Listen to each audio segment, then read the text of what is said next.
3 months ago, I was sleeping behind a diner in Chicago, wrapped in a garbage bag, hoping the rain wouldn't seep through my only blanket.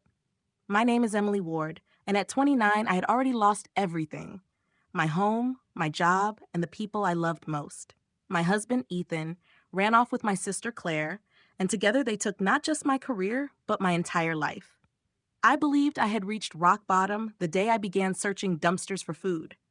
I was wrong. The night I walked into Street Mercy Shelter, all I wanted was a warm bed and a simple meal. Instead, the intake worker went still when she saw my ID. Her hands shook. "Your name is Emily Ward," she whispered. When I nodded, she locked the door, lowered the blinds, and said the words that shattered everything I thought I understood. "We've been looking for you for 25 years."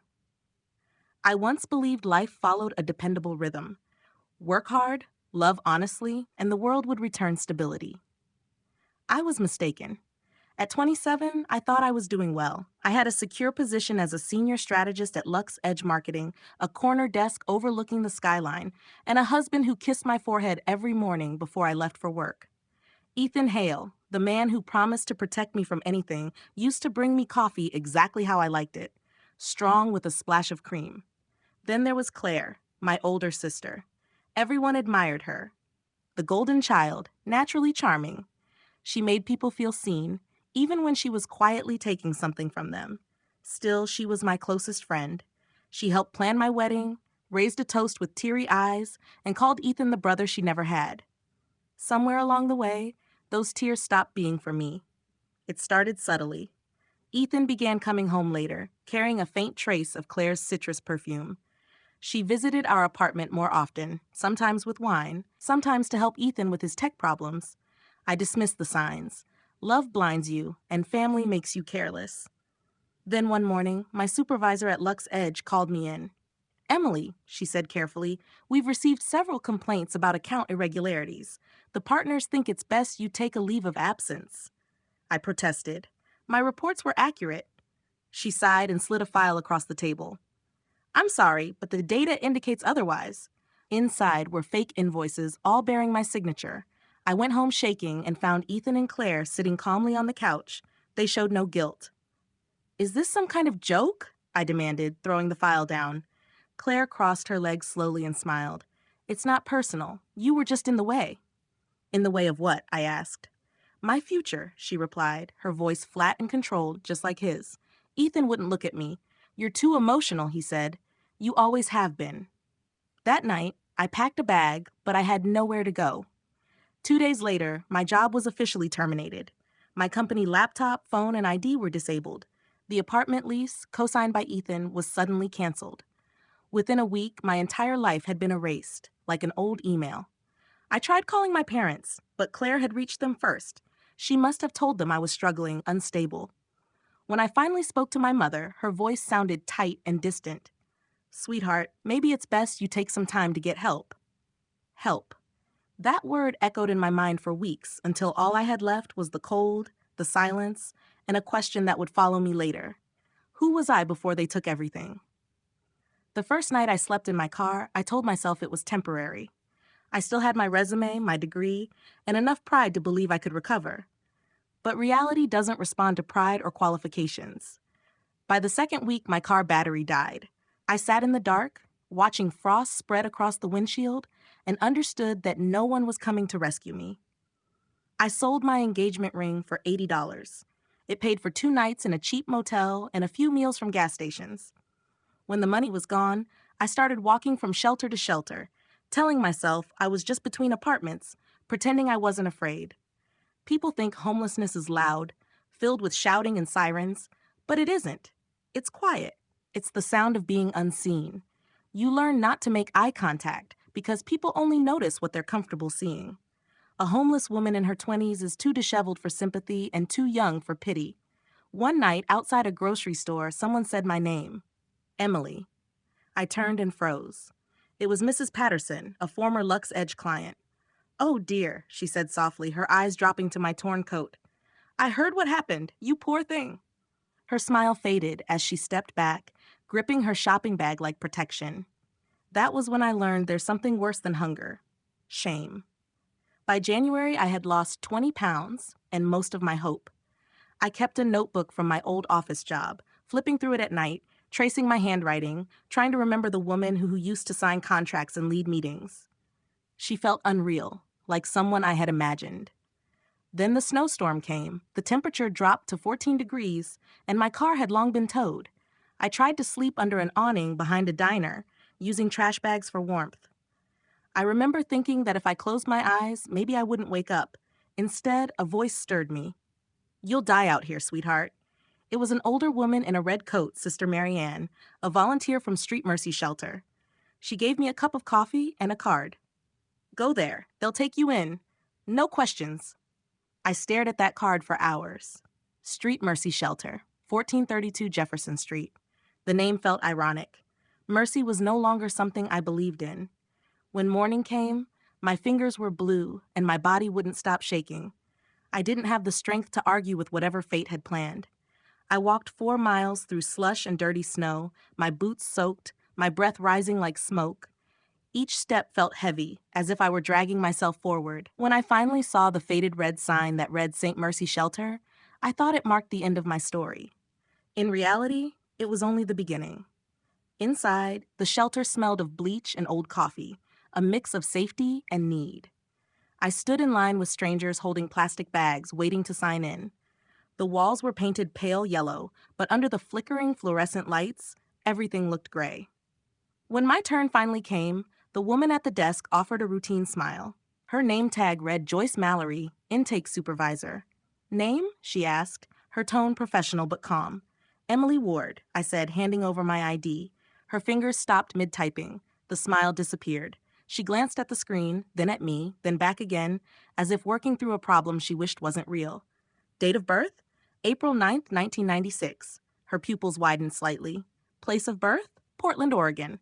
She swallowed, then said quietly, "Could you wait here for a moment?" Before I could answer, she stood so fast her chair struck the wall. She rushed into a back office, leaving me with the low hum of the computer and the murmurs of other residents. Someone behind me joked, "Guess she found your secret file." I tried to smile, but my heart was racing. Then I heard it, the sharp click of a lock. The lobby door had been bolted from the inside. Joyce returned a minute later, pale and shaking. She reached up and pulled the blinds down one by one. The room dimmed. Nervous whispers spread. "Ma'am," I said, my throat tight, "is there a problem?" She didn't answer. Instead, she picked up the phone. Her voice was low but urgent. "This is Intake Station 12, Authorization Code 7, Alpha 9. We found her." Emily Ward confirmed. She paused, listening. "Yes, I'm sure. Locking down now." My stomach dropped. "Found me?" "Found me for what?" Joyce hung up slowly, never taking her eyes off me. "Ma'am," I whispered, "what's happening?" She sat across from me, folding her trembling hands. "Emily," she said carefully, "I need you to stay calm.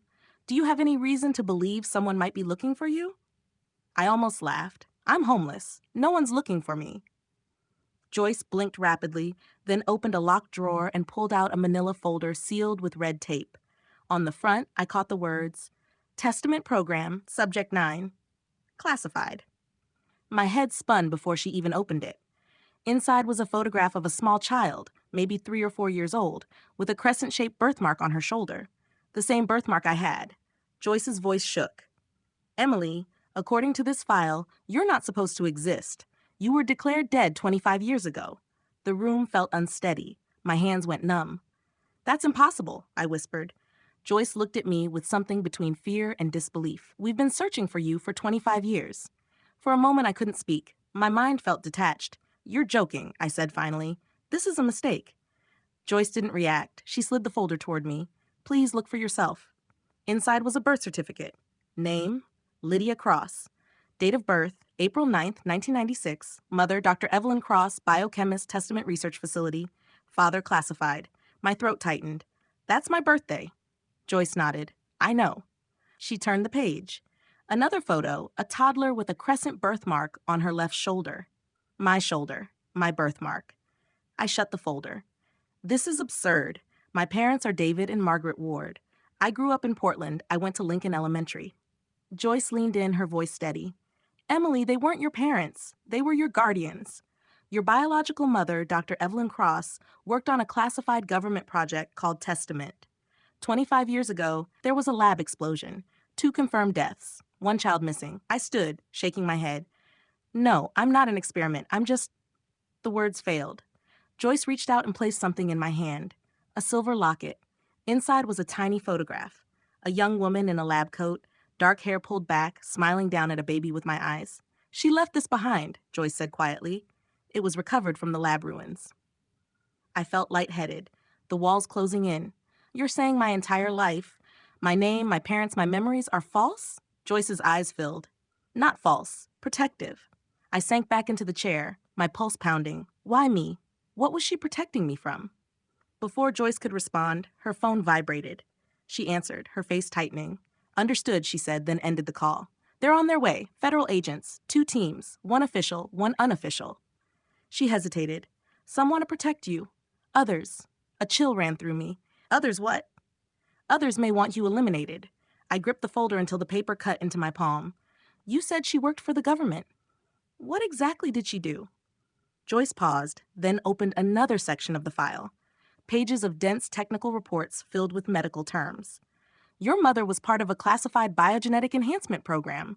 The goal was to create children resistant to disease, injury, even aging.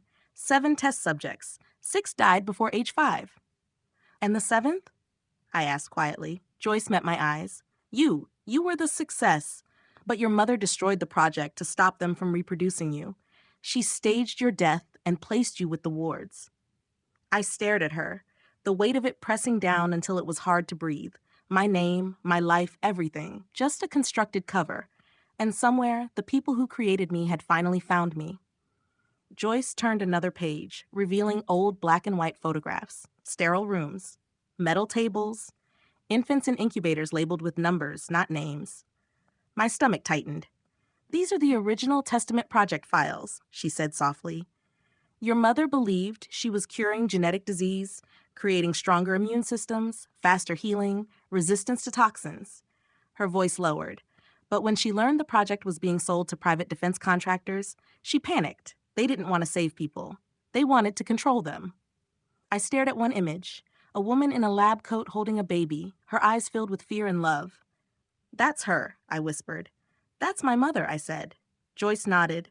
When Dr. Cross realized what the project had become, she destroyed everything. The files, the research, the entire lab.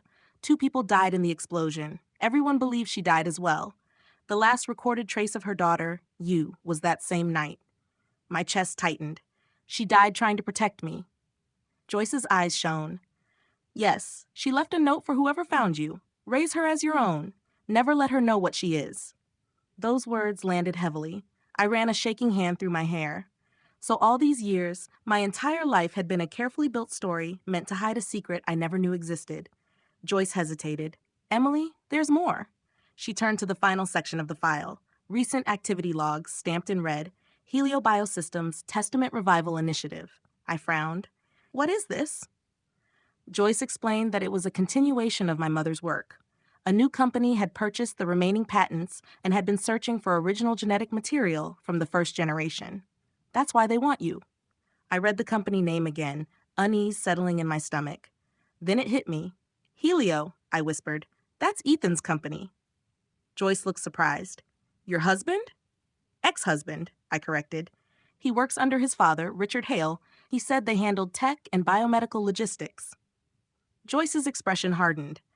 Richard Hale had been an investor in the original Testament project. He'd spent decades looking for Dr. Cross's research. The truth landed hard. Ethan hadn't betrayed me over money or desire. He'd been targeting me all along.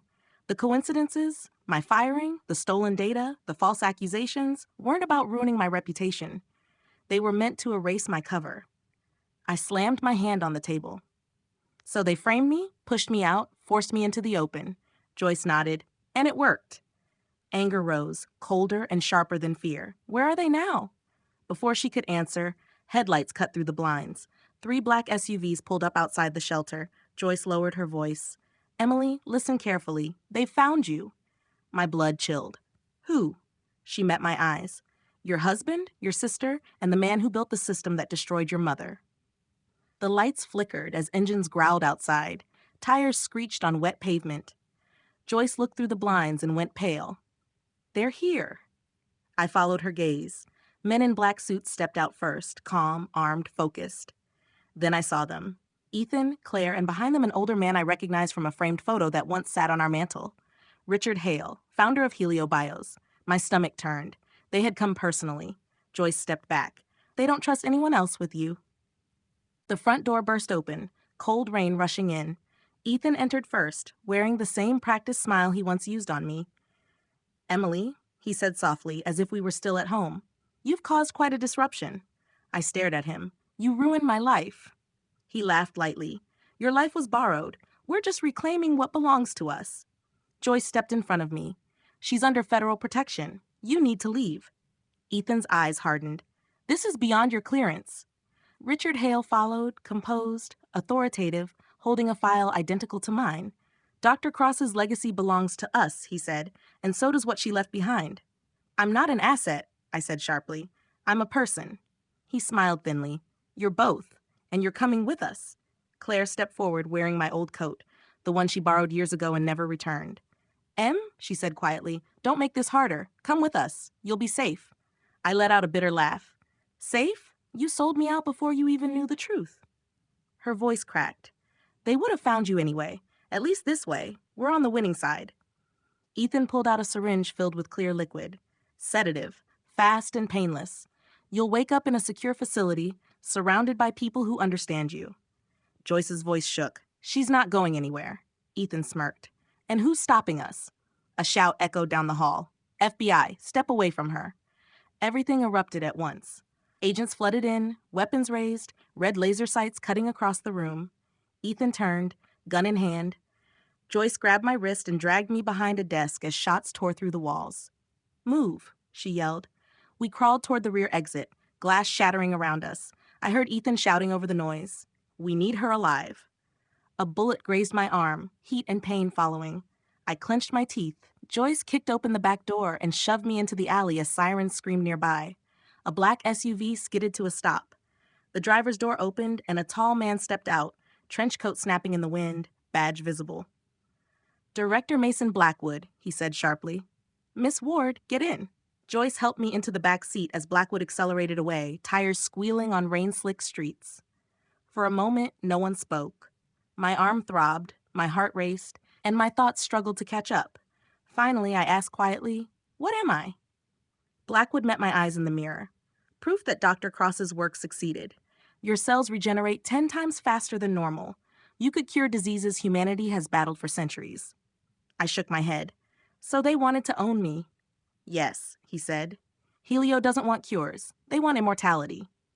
I looked out at the blurred city lights, rain streaking the glass. My mother had died trying to stop them. She held them off for 25 years, Blackwood said. Now it's your choice. It wasn't a threat or an order. It was an option. I pressed my bleeding arm against my chest and looked back at the road disappearing behind us, at the shelter where everything I believed had burned away. I'm done running, I said. Blackwood's eyes softened in the mirror. Then you should be prepared, Emily, he said, because the conflict your mother began isn't finished.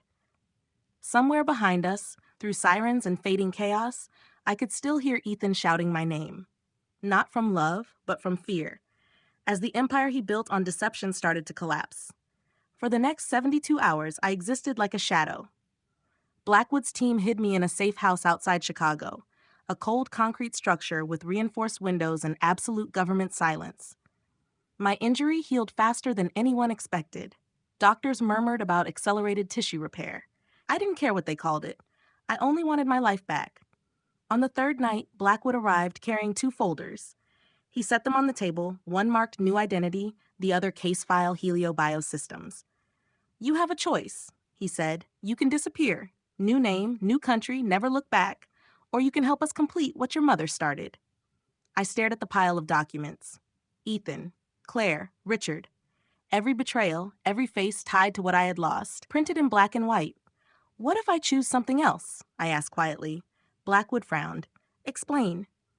Option 4, I said, repeating his own words from the file. You said my mother tried to stop them. I'll finish it. He studied me for a long moment, then nodded once. Then we proceed. 6 months later, Emily Ward was officially dead, Reports stated I had been shot during the incident at the Mercy Shelter. A closed casket funeral followed. A few former coworkers from Lux Edge attended. My parents were there. Even Claire came, clinging to Ethan's arm, performing grief. They didn't know I was across the street, standing under a black umbrella. When the casket was lowered, Claire buried her face into Ethan's shoulder. He whispered something that made her laugh. I watched without emotion. The obituary called me a bright young woman taken too soon. I wanted to believe that part of me truly ended that day. Because the person who replaced her had a different name, a clear purpose, and nothing left to lose. I became Alyssa Grant, a consultant in biomedical logistics. The identity was built by Blackwood's division, complete with credentials, degrees, and a resume designed to appeal to powerful executives. 3 months later, Helio Biosystems hired me directly, reporting under Richard Hale himself. Helio's headquarters embodied power: glass, steel, and controlled silence. I moved through it unnoticed, smiling, shaking hands, listening. Ethan didn't recognize me. My hair was darker, my eyes hidden behind lenses, my voice measured and restrained. There was one moment, though, when his gaze lingered a second too long, uncertainty flickering behind his eyes. That doubt was enough. Within weeks, I had access to Project Testament Revival. The contents were worse than I expected: illegal human testing, organ harvesting, genetic duplication. They weren't trying to recreate me. They were attempting to reproduce me at scale. Each night, I encrypted the data and sent it to Blackwood's team. But exposure alone wasn't sufficient. I needed accountability. The opportunity came at Helio's annual research gala, a polished display of wealth and empty assurances. I wore a black gown and a silver mask, steady on the outside, focused within. Ethan was there, confident, reassuring investors with practiced lies. Claire stood beside him in emerald green, her smile tight, her eyes empty. When I approached, Ethan turned, his tone warm and automatic. "Can I help you, miss?" I tilted my head slightly. "You already did." The color drained from his face. "Emily." I smiled faintly. "Not exactly." "Close enough." Before he could respond, sirens sounded outside. The ballroom doors opened as federal agents entered. Gas spread through the crowd as badges flashed and cameras recorded everything. A voice echoed through a loudspeaker. "Richard Hale, you are under arrest for crimes against humanity, illegal genetic experimentation, and corporate conspiracy." Disorder followed. Richard tried to move through the crowd but was restrained. Claire screamed as agents forced Ethan to his knees. I stepped forward as the cuffs closed around his wrists. He looked up at me, disbelief, guilt, and something like regret crossing his face. "You destroyed me," I said quietly, "but you also made me stronger. You gave me purpose." His voice broke. "Emily, please." I leaned close enough that only he could hear. "You took everything from me. Now you'll live with nothing." Then I turned away as sirens drowned out his last words. By midnight, Helio Biosystems was finished. Arrests made international headlines. The government seized its assets. Blackwood's division released the evidence. Survivors of the human trials received justice and treatment through a restored testament program, now dedicated to healing rather than profit. Standing in the rain outside the gala, I felt a sense of freedom I hadn't known in years. I wasn't Emily Ward, the betrayed wife. I wasn't Lydia Cross, the lost experiment. I was someone new. For the first time, revenge didn't feel corrosive. It felt like resolution. The morning after the arrests, headlines were everywhere. Helio Biosystems exposed. Billion-dollar genetic scandal collapses. Networks replayed footage from the gala. Richard Hale in handcuffs, Ethan pale and defeated, Claire clutching her purse as if it still held value. For the first time in years, I wasn't afraid to see my name because it wasn't there. Emily Ward was gone. Alyssa Grant didn't exist in any public record. I was unseen and free. Blackwood's team debriefed me for days at a quiet facility far from public attention. He explained that Helio's collapse had triggered reforms across the biotech industry: stricter ethics oversight, stronger whistleblower protections, and a new division regulating genetic enhancement. He didn't mention my mother, but I felt her presence in every outcome. One afternoon, Blackwood visited and placed a small silver box on the table. "What's this?" I asked. "Something recovered from the original testament site," he said. "Your mother's personal drive. It survived the fire." Inside was a simple USB drive and a folded note, yellowed with age. My hands shook as I opened it. The handwriting was careful, the ink faded. If you are reading this, my Lydia, it means you survived. Forgive me for the lies, the danger, the fear. I could not save the world, but maybe you can. Do not let them use you. Do not let life become property. You were made for healing, not for war. Tears blurred the ink as I pressed the note to my chest, whispering, I made it, Mom. I won. Months passed. The world moved forward. Richard Hale received a life sentence for crimes against humanity. Ethan was sentenced to 20 years for conspiracy and fraud. Claire, desperate and cornered, testified in exchange for immunity. Last I heard, she was living alone in a small Milwaukee apartment, waiting tables, a shadow of the woman who once stole my life. Joyce Mallory declined every interview and returned to her work at Street Mercy Shelter. The government awarded her a medal, but she never mentioned it. When I visited one evening, she only smiled and said, You were never lost, Emily. You were just waiting to be found. I left an envelope on her desk before making a donation large enough to rebuild the shelter twice over, signed simply for those who needed a second chance. The Testament program was reborn, not as a weapon, but as a global initiative for medical advancement. The same technology that once nearly destroyed me now cures children with terminal genetic disorders, aids soldiers with neurological injuries, and gives hope to patients deemed untreatable. Every news segment about a child healed reminded me of my mother. Her work had finally become what she intended: mercy, not manipulation. I live in the shadows again, not hiding, but observing. I travel between research facilities under the name Alyssa Grant, coordinating the ethical transport of experimental treatments. Some nights I still dream of the woman in the lab coat, smiling through smoke, handing me to safety. I don't know if I will ever stop running completely, but perhaps I don't need to. Running brought me truth, purpose, and freedom. Sometimes, walking past Street Mercy Shelter, I pause at the door and listen to the voices inside, the laughter, the sobs, the second chances given like blankets. I remember the night I first entered, soaked, hungry, broken, and the moment Joyce locked the door and said, We've been searching for you for 25 years. I once thought that night had destroyed me. Now I know it was the night I was reborn. Final reflection: we spend our lives running from pain, but sometimes pain reveals who we truly are. My name was Emily Ward. Before that, Lydia Cross. Now it doesn't matter. What matters is this: I was never just a failed experiment.